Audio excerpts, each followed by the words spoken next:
Thank you, and I know I said that that was the last question, but I understand Mr. Ellsworth has another question, so he's recognized for 5 minutes. Thank you, Mr. Chair. And I won't take 5 minutes unless our guests do, but this may be a little non-germane, but just sitting here thinking, Mr. Graff and Mr. Gilberti, did the recent stimulus package that we passed have any, I've heard both ways on businesses, impact in your businesses or the people you represent? Will it help from the business end, maybe not a personal end, to the end? Maybe Mr. Williford down there can chime in if we had any effect in that in the people you represent. It may affect my employees a little bit and their ability. One of the problems we've had with fuel prices is employees starting to look elsewhere to go to work because they want to be closer to their employment now because they have to commute. And maybe this stimulus package will be able to put some of that money to fuel now to stay where they're working. And I was talking more about the business equipment and the I've lost the word that I'm looking for.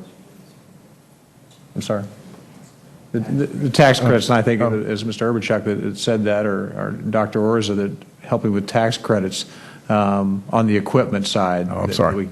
So I didn't know if you had any opinions or were getting feedback from that. I had one trucking representative say, if I can't afford to buy new trucks and depreciate my trucks, I can't afford to buy a truck because I can't make any money in the trucking business, right? And that's what brought it to my mind. Thank you. Representative Ellsworth, the accelerated depreciation has helped us some. But to sort of sidestep the issue there are things that the Small Business Committee and those who are interested in small business can do. Sort of like Mr. Urbanchuk mentioned, if the government could step out of the way just a little bit, reduce the regulatory burden, the record-keeping requirements on small business, tort reform. In a former life, I was an attorney, so I know of what I speak. That would be a big help. And I know that there has been pending in Congress before an effort for the government to withhold 3% on contractors for all of their contracts. The average profit, sort of like Mr. Graff said, the average profit for contractors is 3%. So you'll be taking our profits, and I urge y'all to oppose that with all your might. Thank you, Mr. Chair. Thank you all for your testimony.